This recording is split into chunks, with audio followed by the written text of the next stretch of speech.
तर युद्धाचे परिणाम सध्या पाहायला मिळतात, त्या संदर्भातल्या टॉप 9 बातम्या पाहिल्या।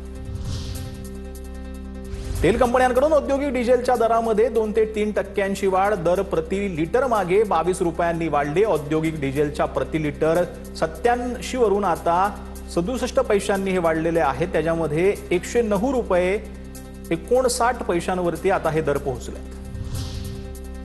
नागपूरच्या कोराडीमध्ये गॅस सिलेंडरसाठी नागरिकांच्या रांगा, पहाटे 5:30 वाजल्यापासून लोक सिलेंडरसाठी वेटिंगवर, ऑनलाईन बुकिंग होत नसल्याने ग्राहक त्रस्त।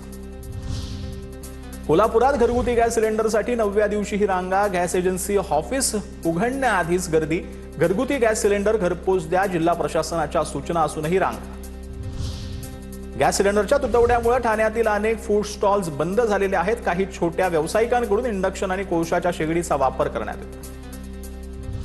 मुंबईतील अनेक हॉटेल स्टॉल्सचं शटर डाऊन झालंय। व्यावसायिक गॅस मिळत नसल्यानं करिरोड परिसरामध्ये हॉटेल स्टॉल बंद झालेत। हॉटेलमध्ये देखील गॅस पुरवठा पुरेसा नसल्यानं मोजकेच पदार्थ बनवले जातात। ग्राहकांची गैरसोय होत असल्याची हॉटेल चालकांची माहिती आहे।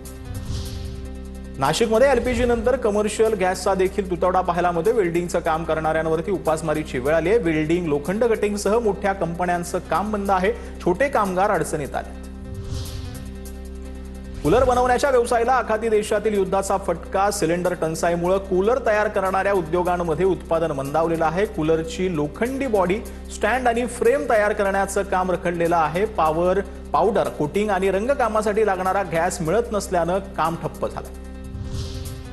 आखाती देशातील युद्धामुळे प्रॉफिट मार्केटमध्ये सुकामेव्याच्या किमतीमध्ये वाढ झाली। आवक कमी झाल्यामुळे इराणी पिस्ता, खजूर सारख्या सुकामेव्यांच्या किमतीमध्ये मोठी वाढ झाली। पिस्ता, खजूर आणि इतर सुकामेव्यांचा दर तब्बल 200 ते 400 रुपयांनी महागलेला आहे।